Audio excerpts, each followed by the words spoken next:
what you find very easily and in abundance is the image of this deity, goddess, on coins. And the way she is represented, depicted on coins, tells us a lot about her posture, her status, yes, her image, her powers, and sometimes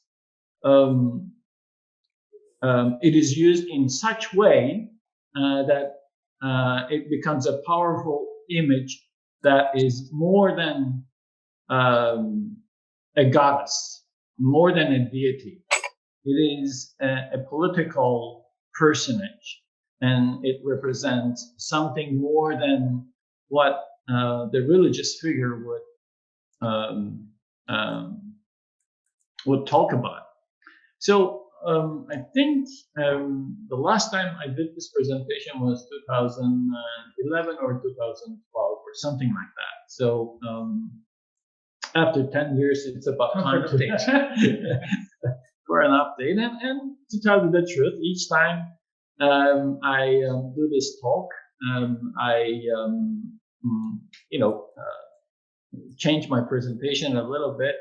And to tell you the truth, I forget what I spoke about 10 years ago, and I add new things. So it took me a while to update this presentation. I added at least one or two more slides. So I hope you will find it interesting. In the meantime, I think we have someone else at the door. Paul is going to match that person, and then I will start.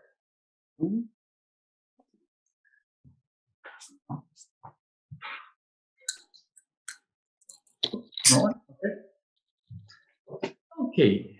So we have most of us who are interested in ancient coins will know the image very well. We have several images that we recognize immediately. The turreted and veiled head of a mature woman. Absolutely not a young person, but a mature woman. And then we have the full figure sitting on rocks, holding sometimes ears of corn, or in this case, a palm branch, and one foot on the shoulder of the river god, swimming river god at her feet. And the other one that we see is her full figure again, standing, holding a cornucopia, which is one of her most famous attributes, and a rudder, another very well-known attribute. So these are the three images that most of us will recognize, and because they are commonly used on ancient coins. And as I mentioned at the introduction, what we know about this or Greek religion deities is usually in the lines, between the lines of ancient writers like Sophocles, who lived in the 5th, 4th century or 5th century BC.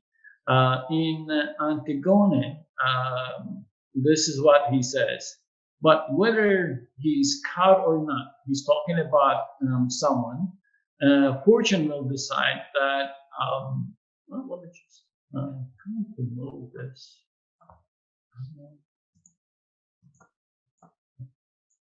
Okay.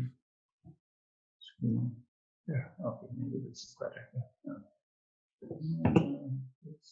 We can make it.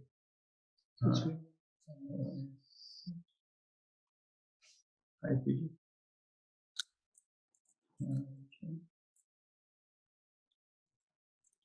Bekircan, I can't hear you. Oh, I'm just trying to figure out something here. Oh, sorry. Shape one. No, that's hiding that one. Okay, that's even better. I think there is a way to make the screen.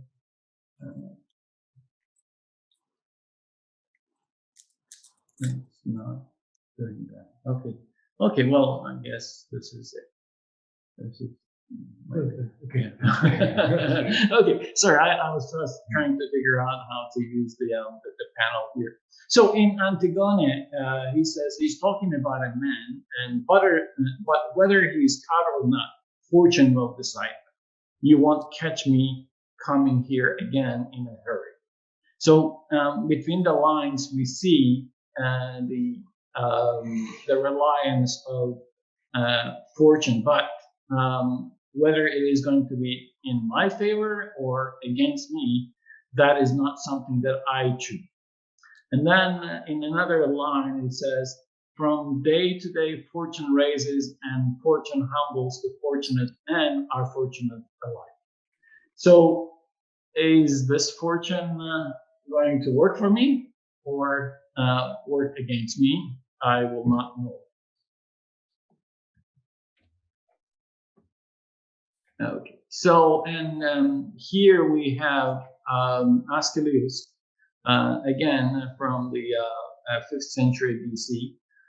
In his Agamemnon, it says, some god, no human hand. It has to be a deity, some god. Whip our helm and fortune, our savior, set smiling on our back. So what we understand here is that fortune helped them. And in this case, the fortune is being praised.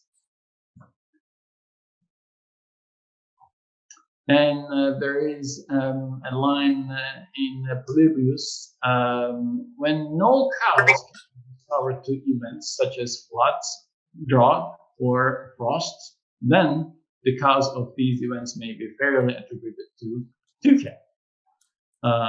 So it's really interesting. They don't put the blame on Zeus or on Athena or on Hera or on Artemis. When something unfortunate happens, they put the blame on Tykhe. In a way, I'm thinking they invented Tykhe to save Zeus and all the others. Yeah.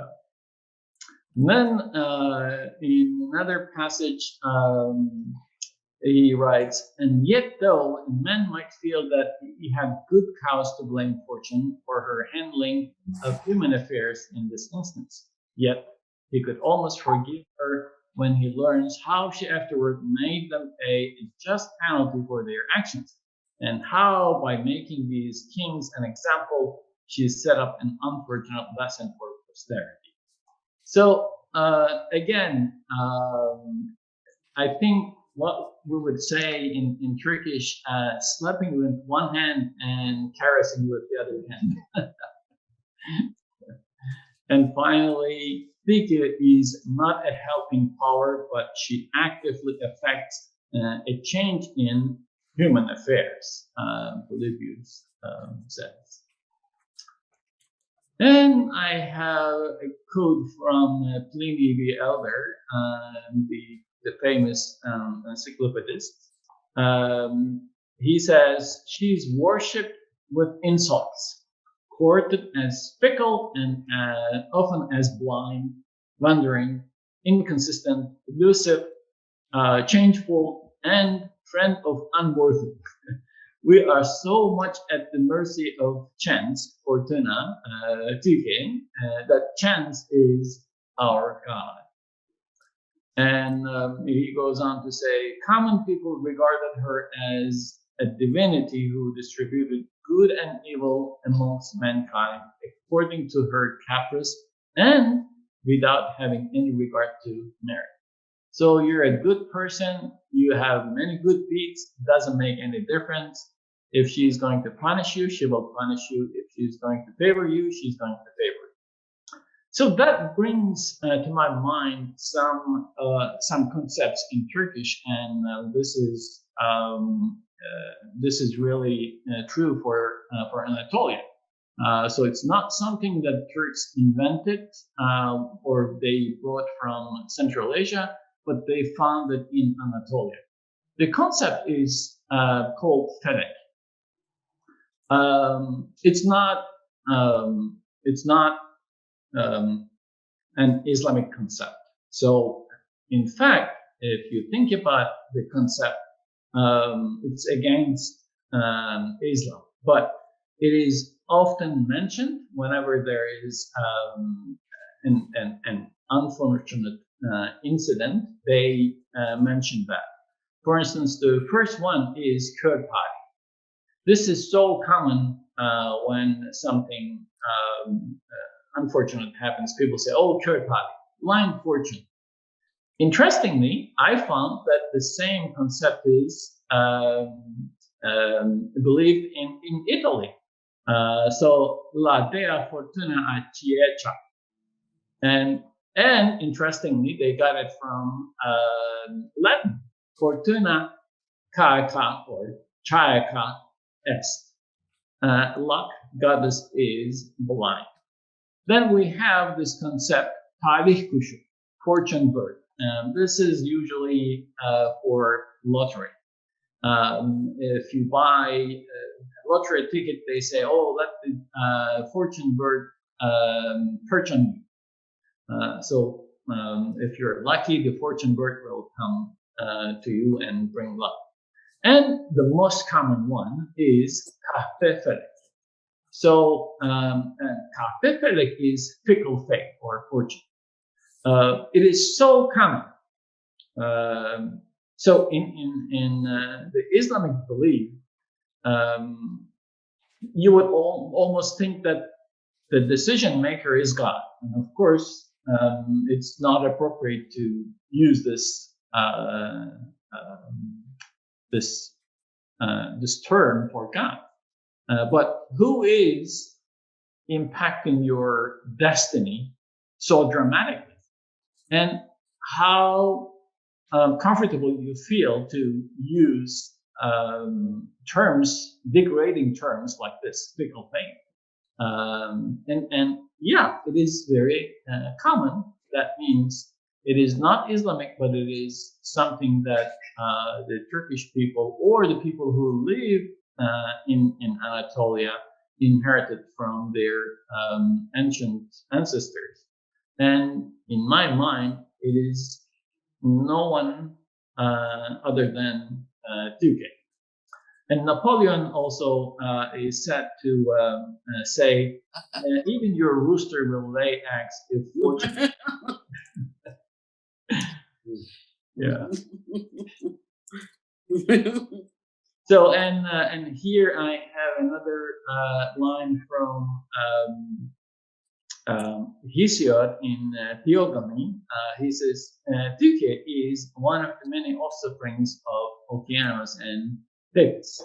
So this is how we understand how she was brought to life. Even though she's an immortal, she was brought to life by two other deities, and you can often see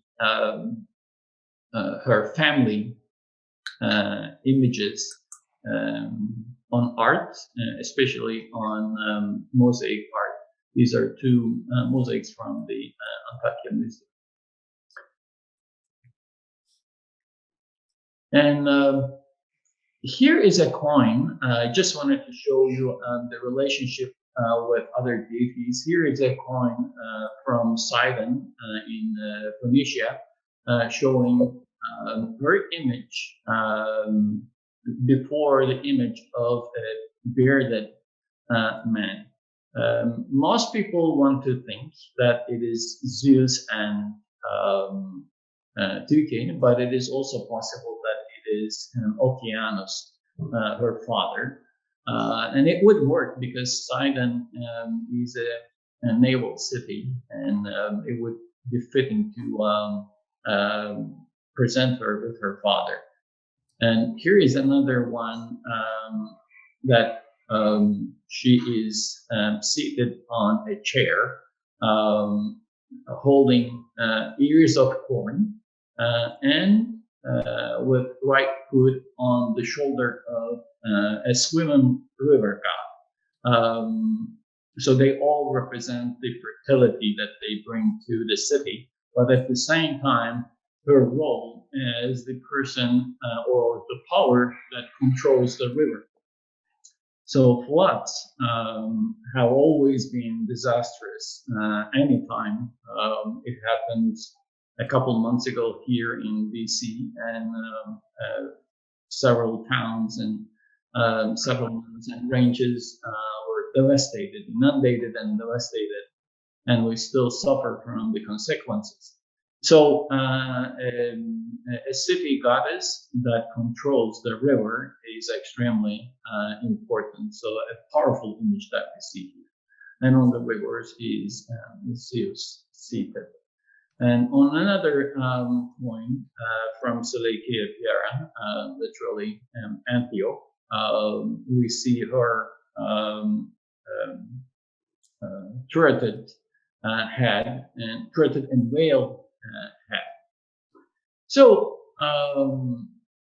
let's go back and see where we have her image earliest on ancient coins. This is a coin from the 4th century BC, Megiddos in Tykhe. It's a very small coin, about 10 millimeter in diameter and 0.75 grams.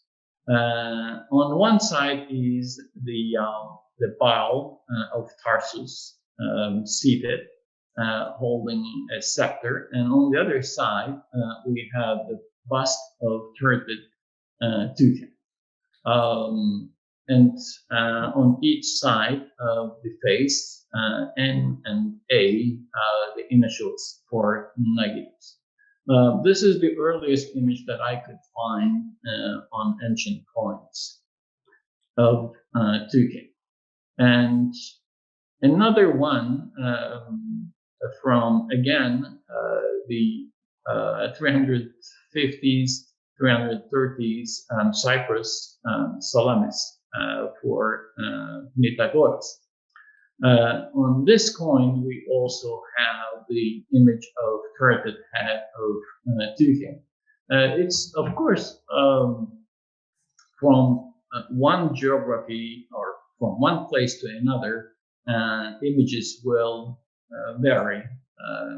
Artistic style, the artist's aspiration. At the end of the day, this is an imaginative depiction of someone. So the concept is that this is a middle-aged, mature woman wearing a kind of headdress that would represent the walls of the city. And after a while, she decided to wear a veil as well as the turreted headdress. So the story is, after the Battle of Ipsus, Pythagoras allied himself with the Macedonians, and his fleet participated in the siege of Tykhe, or Tyre, in 332 BC. Following the siege, Alexander rewarded Pythagoras with the city of Tamassos, which had been a possession of Kipion, another important city in Cyprus. So, as you see, there is a city image with that comes with an award, and it is advertised on a coin. Another one, again, from the east. This is Persia, but during the time of Seleucid period, most likely, right after Alexander Andragoras.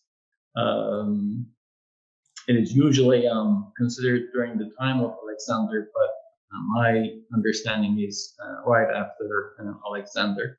Again, on the obverse is the turreted head of Tykhe and the Athena standing on the reverse. But again, the image is quite different. So the hair is nicely gathered on top of the head, and the headdress is placed in the middle of the head. A very interesting image. And here is a very interesting image that we see as a side symbol, not the actual symbol, but the side symbol right on the right-hand side, upper right-hand side of this coin. So this is a coin that was struck for Alexander the Great after he took Tarsus and ancient Cilicia. This is a coin minted at Tarsus in the name of the city of Issus. The famous Battle of Issus took place in this around this city. What we see here is that the governor of Cilicia at that time managed the common mint, and those cities provided the bullion, and the common mint simply struck coins in the name of each of those cities. The themes, the types were the same. On the obverse, you have the head of triple-crested head of Athena. On the reverse is Baal of Tarsus. But each city's initials would be engraved under the throne of the Baal here. As you see, we have an I here. So it stands for Issus. However, indigenous to this coin, and unfortunately I couldn't find an actual photograph of this coin, just from the catalog of Eduardo Levante, the head of Tykhe right here.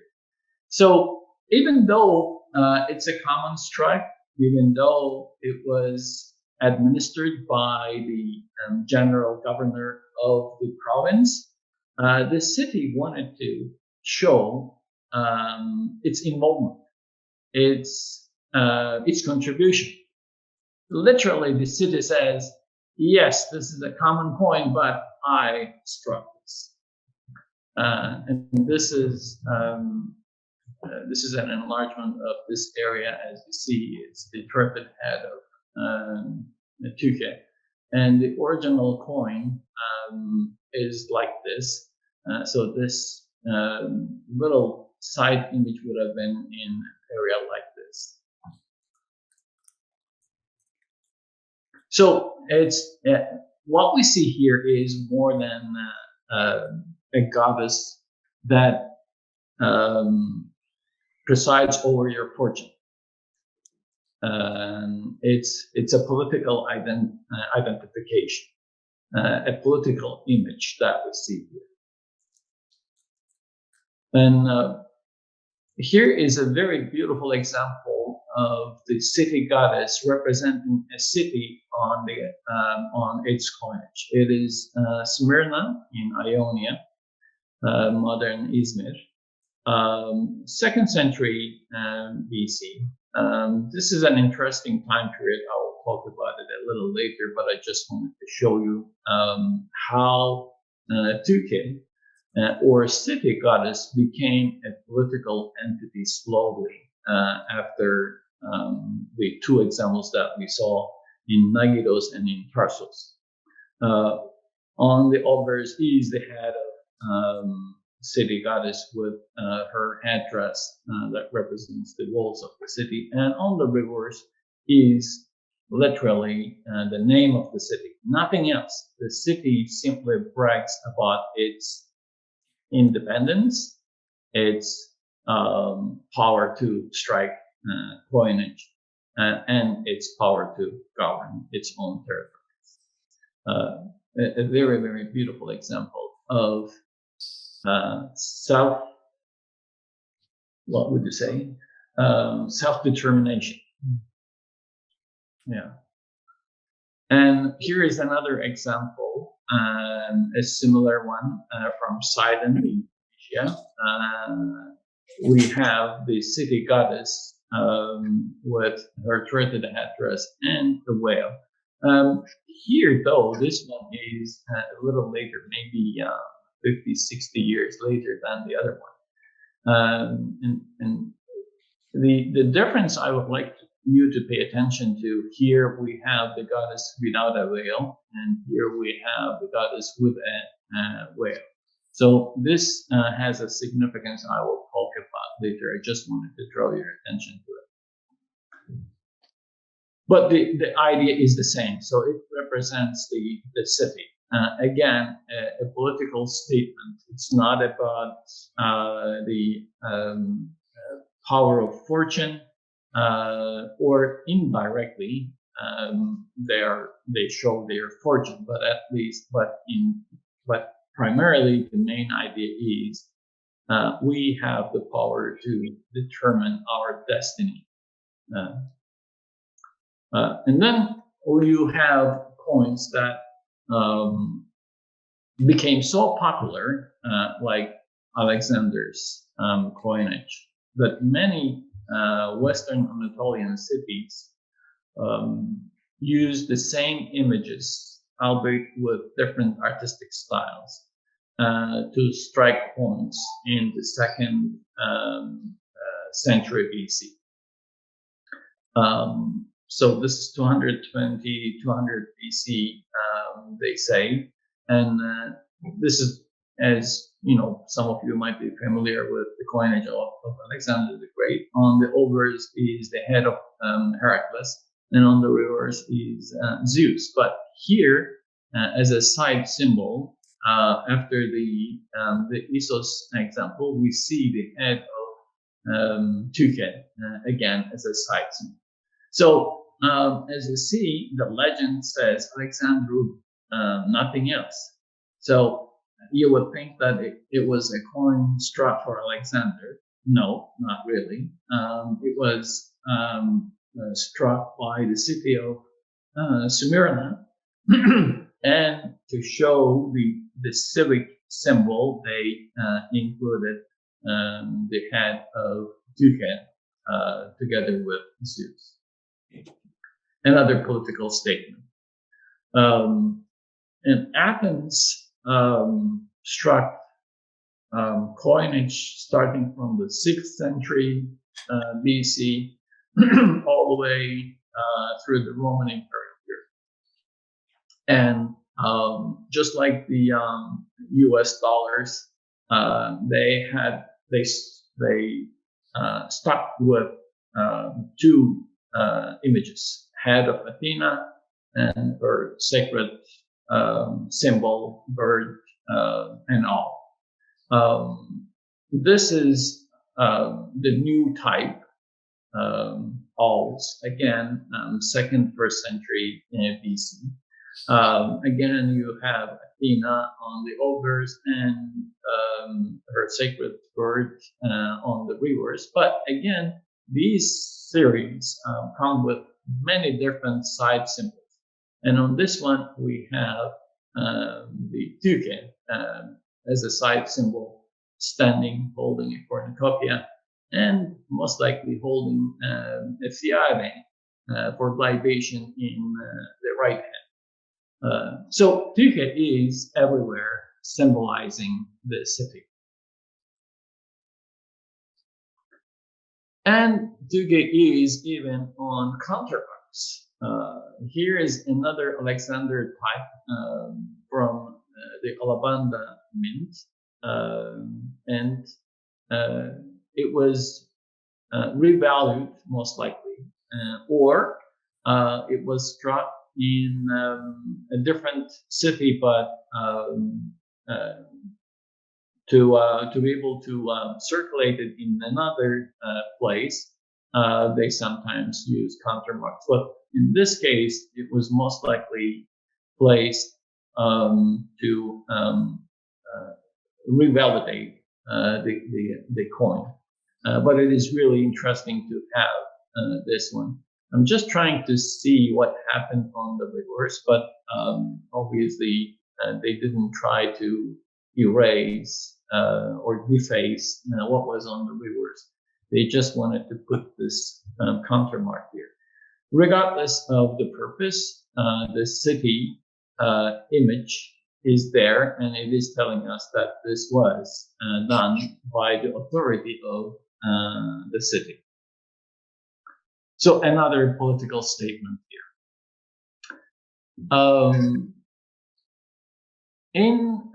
Towards the end of the 3rd century, beginning of the 2nd century,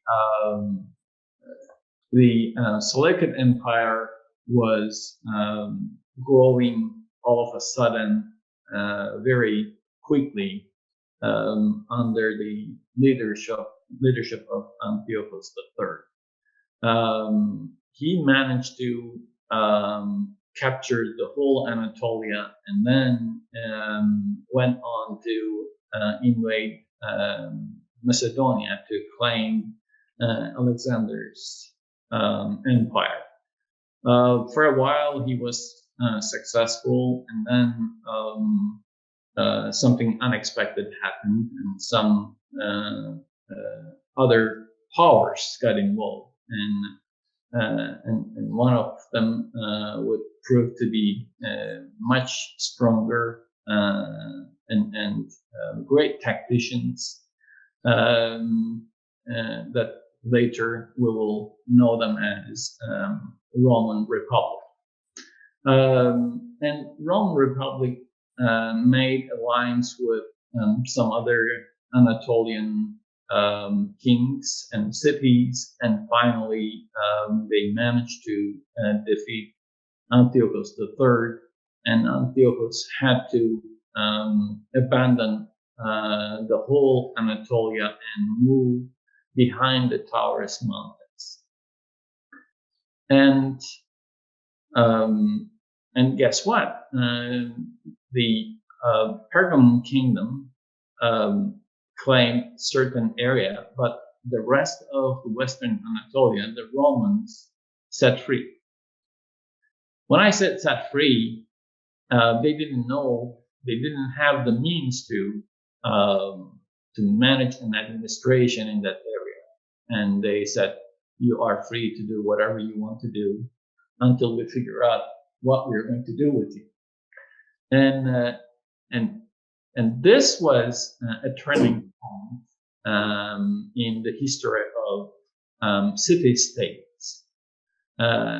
For about 50, 60 years, if not more, they went back to the ancient city-state concept that we see in the 7th, 6th centuries BC, when there was no dominating imperial powers. The Hittites collapsed, the Assyrian Empire collapsed, the Babylonians collapsed. There is no major imperial power in the West. Western Anatolian cities flourished as independent city-states, and they created this individual city image, and just like nations right now, they were each a nation, a city nation, and they were proud of their independence and their power to determine their destiny.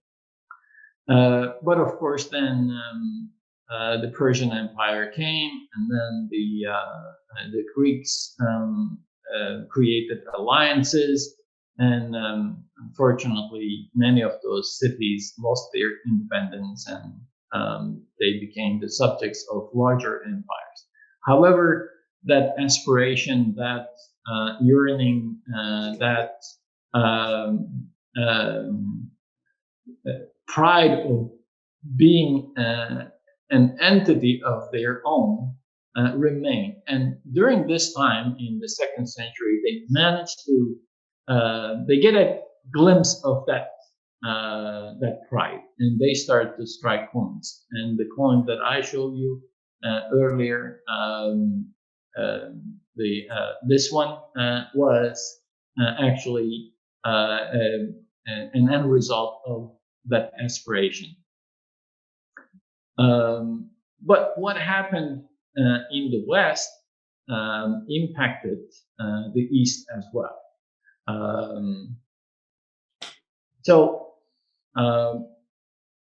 Going back here, so the Taurus Mountains became the northernmost border of the Seleucid Empire.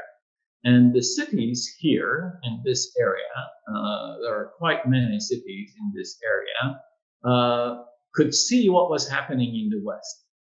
And they also wanted certain privileges. And one of them was the authority to strike coins, civic coinage.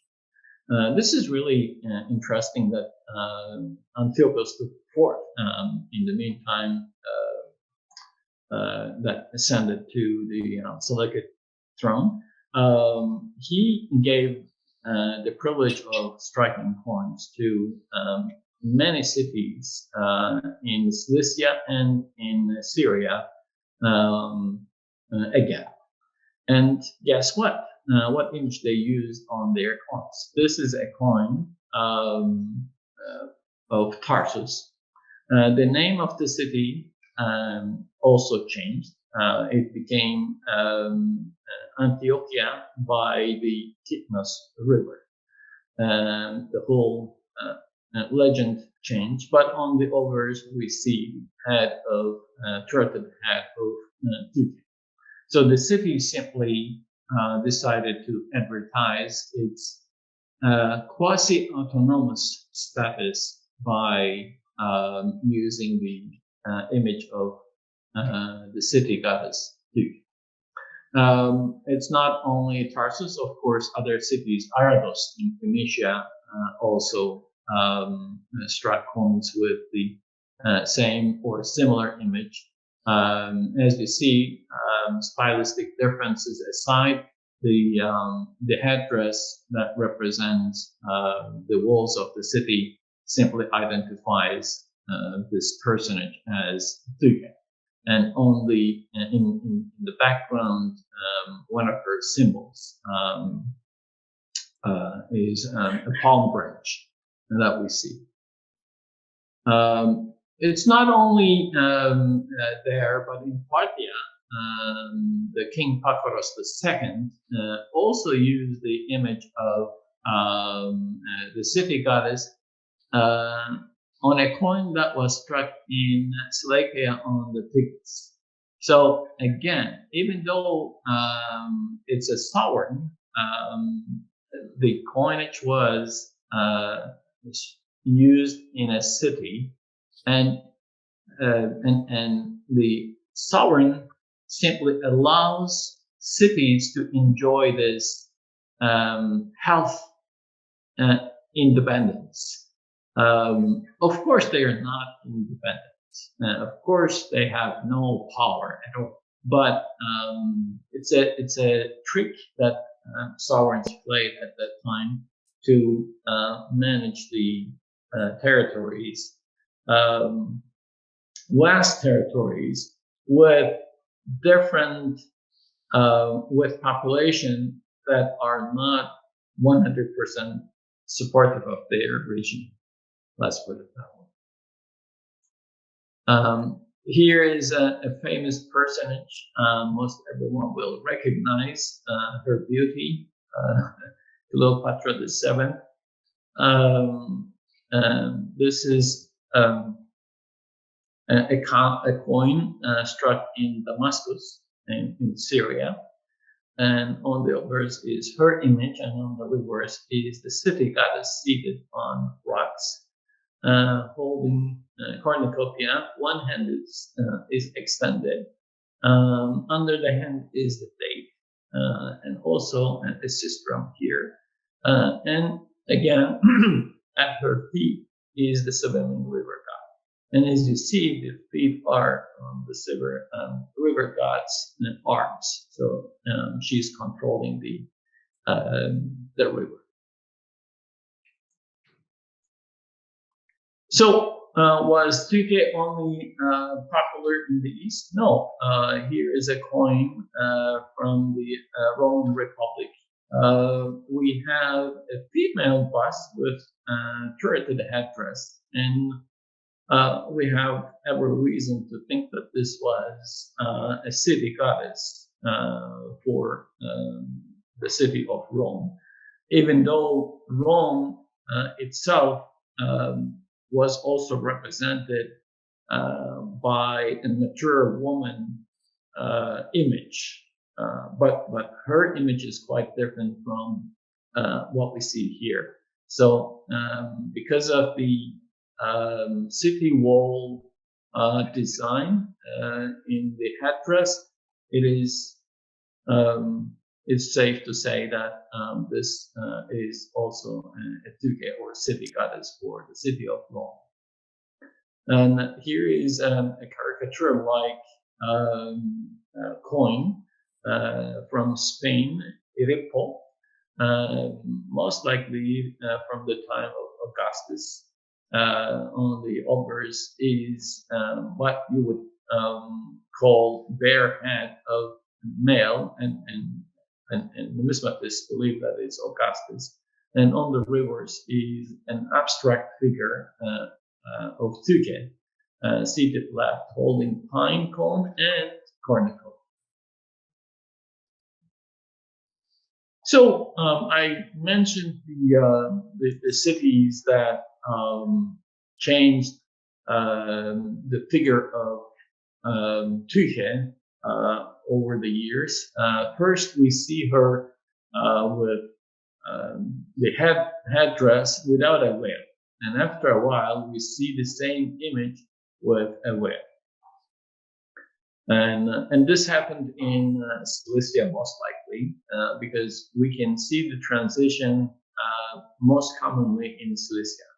Here's a coin of Tykhe, earlier type and the later type, without the veil, with the veil. And here is a coin of Tarsus, city goddess without a veil and with the veil. And finally, another coin from Hierapolis Kastabala, without the veil, or maybe there is a slight drapery coming from the head here, but mostly without the veil, but here completely veil. So the turreted bust versus veil and turreted bust must have happened after 150 BC or 100 BC, most likely. What happened here is that we see that they combined two deities in one.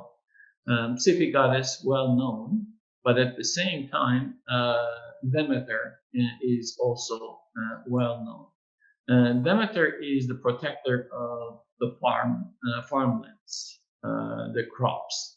And she's mentioned in Trojan Odyssey as the goddess with beautiful hair and with beautiful veil.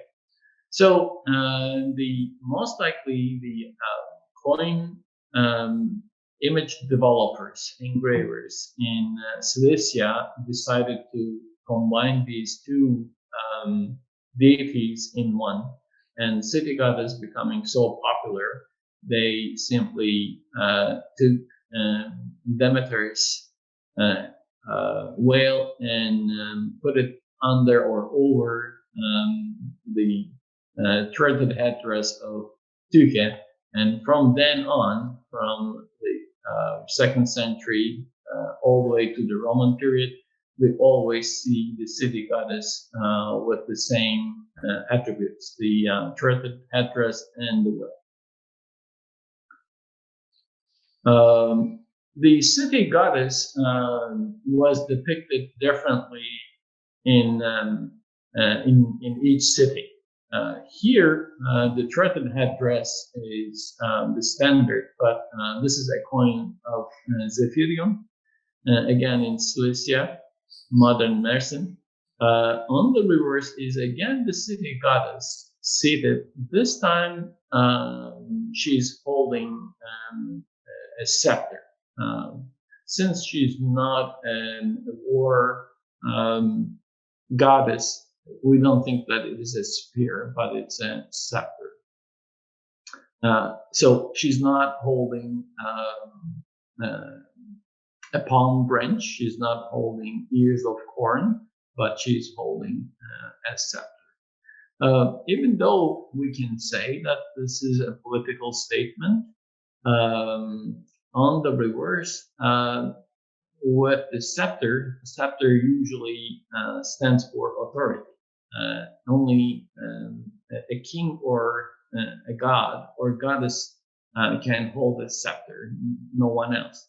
And the person who holds the scepter determines your destiny. So there are multiple messages on the image. Here is another one that the authority is reinforced with words.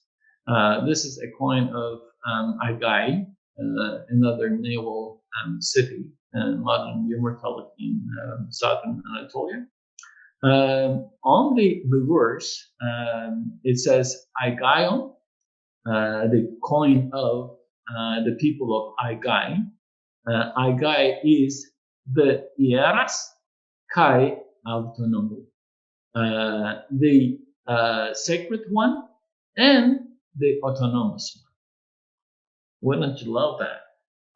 You just, the whole image, the whole legend serve to the underlying of the city's autonomy and privileges.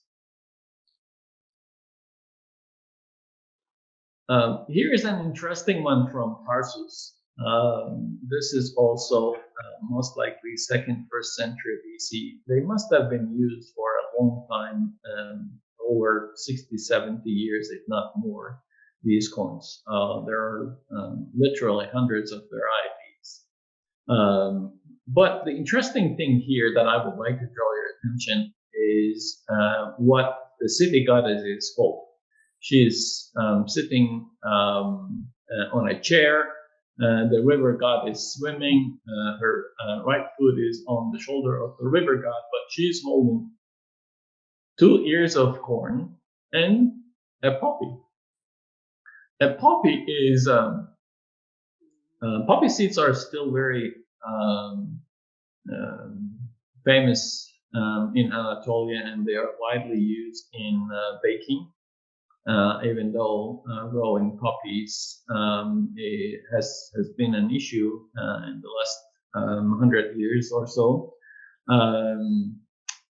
Again, interesting that we have a city called Opium. So I don't think there is a city called Opium in anywhere in the world, but Anatolia has one. And so it represents fertility, actually, just like pomegranates. It's one piece. When you open, you have hundreds, if not thousands, of seeds inside. So it represents the fertility that the city goddess brings to the city. The image that we see on coins comes from a statue, actually commissioned by Seleucus when he first founded the city of Antioch. The artist, the sculptor, was Evtychides from Sicyon. This is a Roman marble copy. The original one was bronze, apparently, and it disappeared in history. We don't know when. The original must have had ears of grain in the hand, and it had the river god, swimming river god, a youth, and as you see, 1 foot on the shoulder of the river god. The mural crown or turreted headdress, and river god, and finally, ancient writers say that she's sitting on top of the Mount Stylus. That is the mountain in Antioch. But I think it's a misunderstanding. She's not sitting on top of the mountain. Most deities sit on top of the mountains, but this one is sitting by the river, and as you see, she is simply subduing the river. So these are rocks that she's sitting by the river, but not Mount Stylus. Sometimes you see that on coin descriptions. That's why I wanted to mention that. Interestingly, during the time of Seleucid kings, you don't see the image of a seated city goddess by the river. It only appears during the time of Tigranes II of Armenia, when he I shouldn't say invade, but he was given the administration of the area. These are some very beautiful series with high artistic images from Antioch. On the obverse is the bust of the king, and on the rivers is the city goddess, again in the same pose, but this time she's holding a palm branch.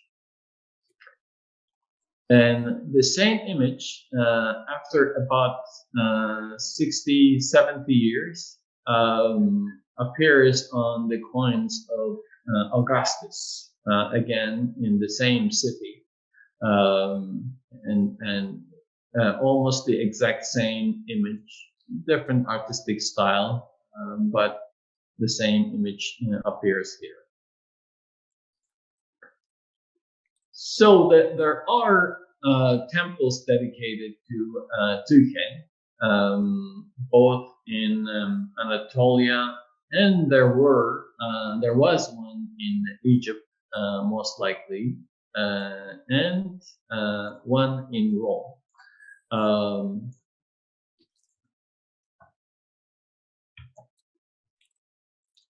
Okay, so Libanius, an ancient writer, said that Tykhe in Alexandria was one of the most magnificent of the entire Hellenistic world. It can be just a brag, but because we don't have anything left from that one. The one that has some remnants is in Diokaisera, in Cilicia, in modern Uzuncaburç, with 5 columns, really impressive columns, actually. And this is the one that remained in Rome, Temple of Fortuna Aurilis, in Rome. This one was very well preserved, and we believe that there were more temples for Tykhe around the Roman world, because she's often represented in temples on coins. Here is one from Anamurium. Even though we see a 4-column temple here, it doesn't necessarily mean that it is a 4-column temple. It can be a larger or a smaller temple, but at least we understand that there was some kind of a temple dedicated to this deity, whether it was in the form of a shrine, whether it was a portable one, or it's a well-established one, something like this, or even a larger one like this. But there was some kind of a temple dedicated for this deity. And in those temples, most likely they had some impressive statues. This one is from the Istanbul Archaeological Museum. This one is from the Vatican Museum, and this one is a small votive offering bronze statue group. And this one must have looked like the original one in Antioch when they first sculpted it. And in the Roman religion, Fortuna, as it is known, came in so many different forms. I'm not going to talk about all of these. I'll make this presentation available on my academia page. You can always go and check out. But Rome was somewhat similar to the Hittites. They had thousands of gods, thousands of deities. They had something for everything. So Fortuna was involved in anything you can imagine in the life of a person. Now I would like to show you a few more coins with the depiction of the city goddess and how it represented the city. Here is a coin of Macrinus or Macrinus from Adana. On the reverse is the city goddess seated and holding two corns of grain, but the head's not without the shoe. And she's not really stepping on the shoulder of the river god, maybe just on the elbow of the river god, but still she's controlling the river god. And this one is interesting. This one is from Pergamon for Legopolis. Pergamon is the famous hospital city, the health center of Western Anatolia, the city of Galen, the famous physician of its time. He served in the army of Trajan, so and then he set to improve the Asclepieion in Pergamon. Anyways, the long story short, here we have the city goddess seated and holding a patera in her hand and feeding the sacred serpent of Asclepius in Pergamon. Interestingly, there is this votive offering again. It says, Tykhe thanks Asclepius and Tyghe. This is in the British Museum from the Melos Island. This is a thank offering for a cure of some affliction of the left leg. So somehow Tykhe thanks Asclepius and Tyghe here. This is curious. So the city is thanking the health god and goddess for whatever reason. Another political statement that we see on this coin of Gordianus III in the city of Nicomedia in Bithynia. The city goddess or city Tykhe of Nicomedia is enthroned, and she's holding two temples. During the Roman period, having the Neokoros status was really important. Neokoros is a temple dedicated to the imperial cult. And so the city brags about the two temples that were dedicated to the imperial cult. So it's an important status for the city. This is also interesting. The city of Malos in Cilicia again was given a colonial status during the time of Severus Alexander, 222-235. This is a coin from the time of Trajan Decius. This is 249-251. The city became a colony of Rome, and the legends are in Latin, no more Greek legends.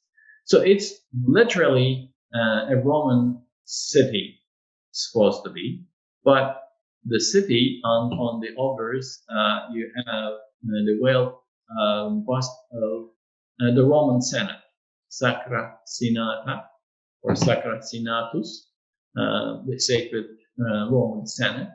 And on the reverse, it says Malla Colonia, so the colony of Malos. But the city goddess here holding most likely a poppy, not corn ears, and two river gods swimming to opposite directions. And on each side, you see two standards, one standard on each side, and they are also inscribed S and C, Sacra Roman Senatus Consultum. Sorry, Senatus Consultum. So the coin was struck by the order of the Roman Senate, and there is military involvement because we see military standards on each side. Pure propaganda. Here is a beautiful rendition of the city, Fortuna. This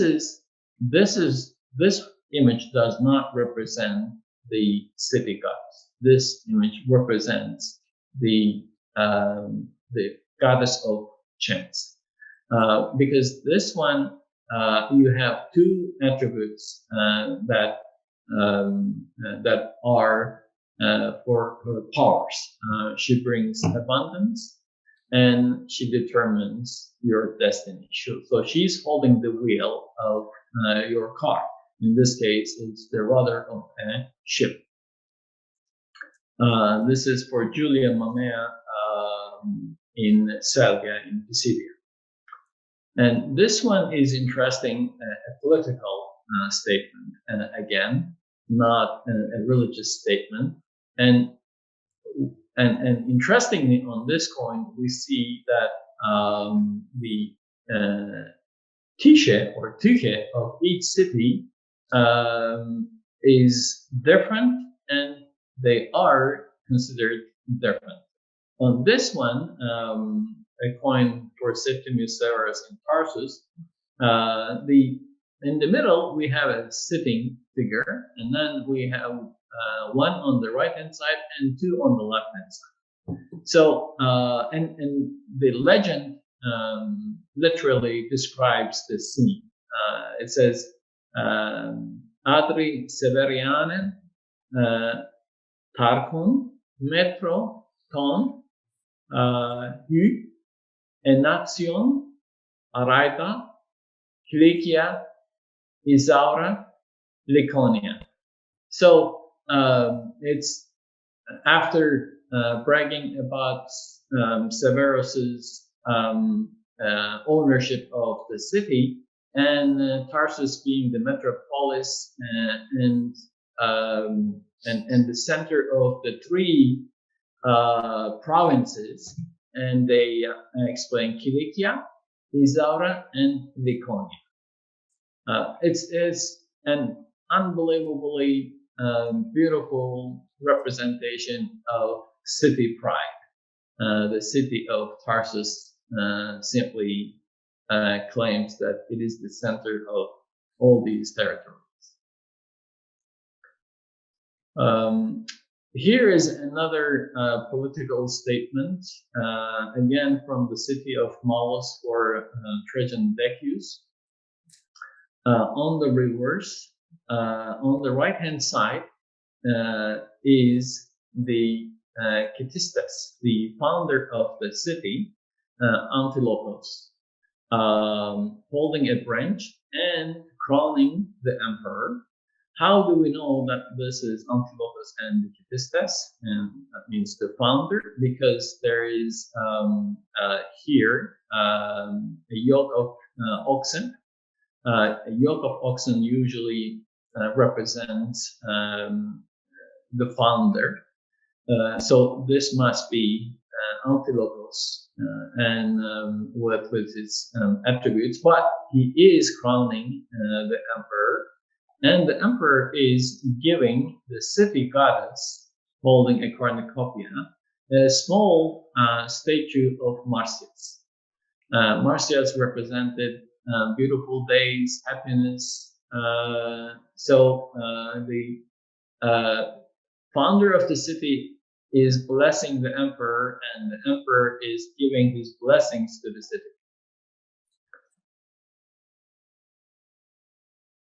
Here is an interesting image that explains most everything that, or summarizes most everything that I try to explain in this presentation. The city goddess and city goddess that represents the city, and the goddess of chance that brings luck to the city. So you have two images of Tykhe, one seated.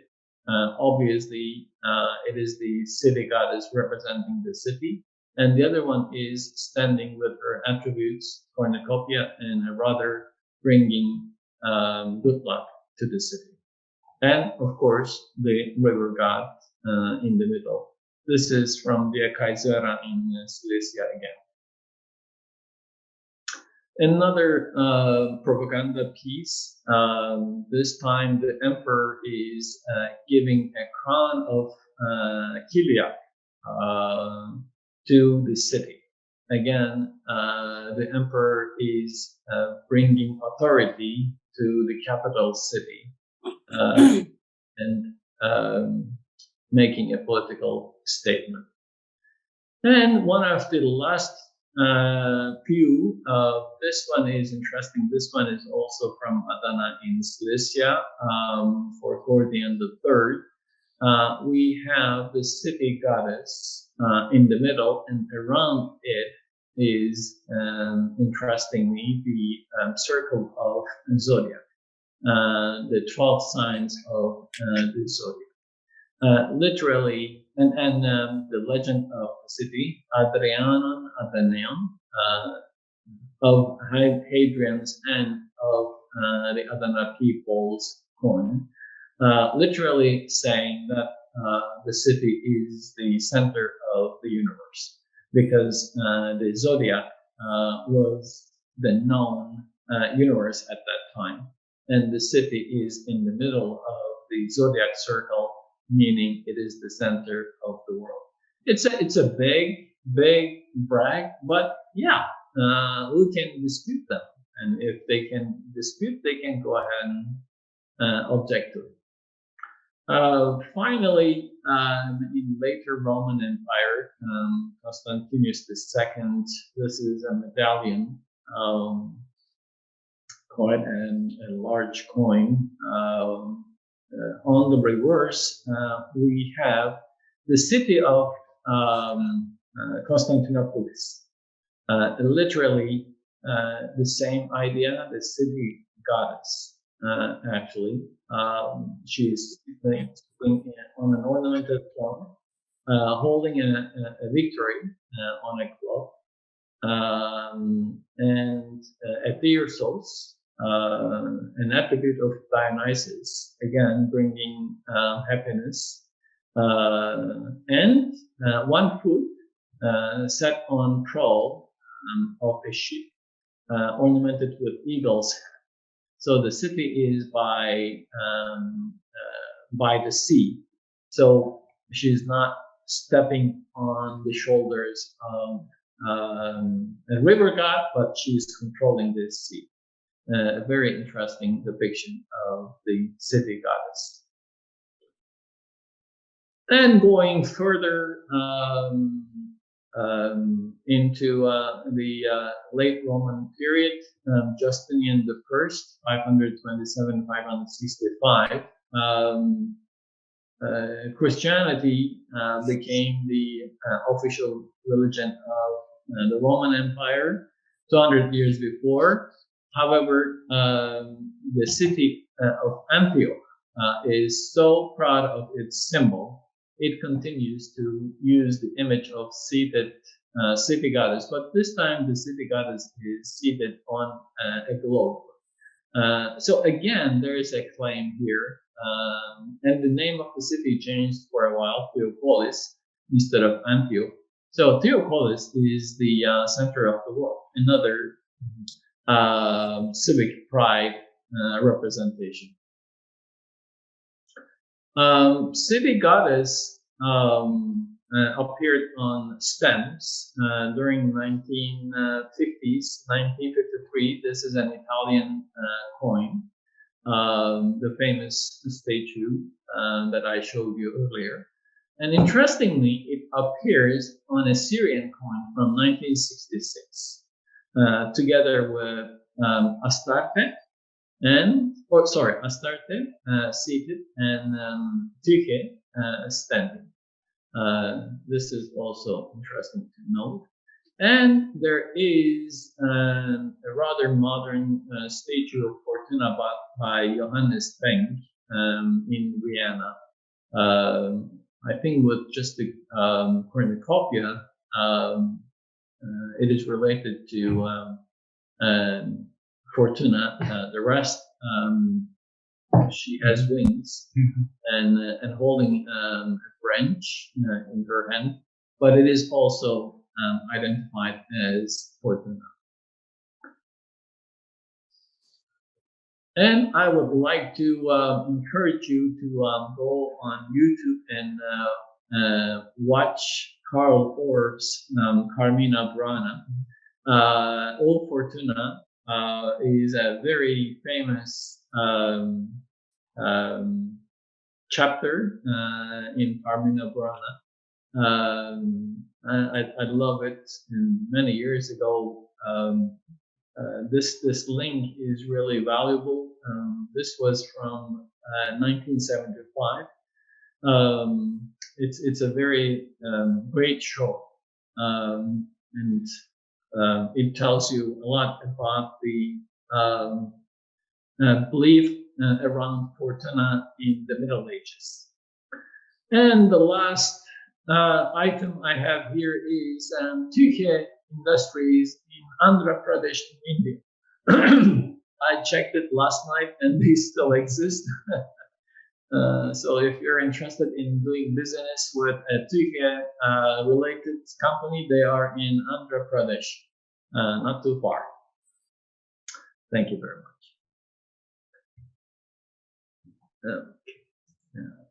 You're welcome. Okay, any questions?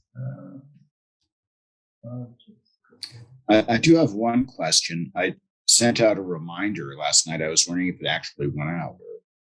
I was mistaken. Julian, did you get one? I don't think I received your reminder myself. Oh boy. Yeah. No, neither did I get a reminder. Ooh. Reminder of what the. For the coin is going to be. Oh, I got the reminder. Oh well. From the Well, pan I list? didn't reminder. I don't think we received. Yeah, we didn't receive anything from you, Sam. No. No. Got it from Julian Yeah, this morning, Julian. 9:28. Yeah. Oh yeah, I sent one this morning. Yeah. Yeah, I got that one. Yes. Oh great. That's good. I sent one to the pan list. I thought I did. Yeah, I didn't receive that. Well, okay. Yeah. Bekircan, thank you very much for that. Absolutely fascinating, as just really, so much in Tykhe. I had not thought. Yes. Yeah. It- Well, it's something that we see so often, but unless you sit and study them, you don't really see the significance of the messages that they carry. Mhm. So Ah, yeah, when I studied them, I noticed the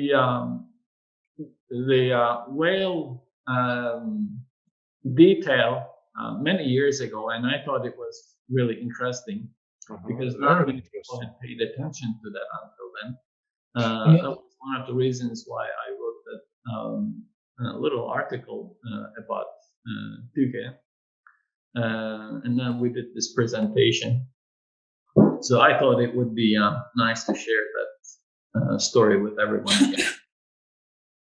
So Peter has a question here. He asks, what is the significance of Tykhe's turreted or castle-like front? It represents the city walls, literally the city itself. What is interesting is the city walls appear on earlier coins. So ancient coins, have their own language, and ancient numismatic iconography has its own language, and certain symbols are used by so many different cities to give the same message. So walls simply represent the city, the autonomy of a city. And in this case, the goddess is represented with a headdress in the form of city walls, represents the city. Thank you. You're welcome. And yeah, I think that's the question. Any other questions? Why is it veiled? Why was it being veiled? Oh, whale. As I tried to show here, they tried to combine two deities under one. Yes, Demeter's whale was given to city goddess. So, and afterwards, she's represented holding ears of corn and poppies. So she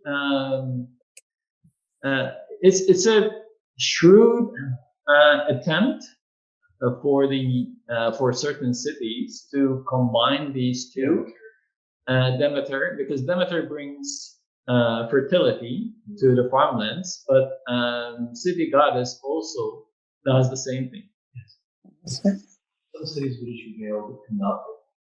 Most Roman cities with whales, after 150, 100 BC, it is always whale. Yeah, that's the significance. When you see without a whale, it is usually before 150. This one earlier than 150. Yeah, pre-Roman. Interesting. Yeah, and yeah, here you see these are earlier and these are later. Oh, okay, so it's the Roman. Yeah. Well, even before Roman period, in the first when the Romans didn't establish themselves in Cilicia, then they started to use this. Basically, it brought two deities together. Put it on the chair and I'll try to pick it up the rest of it.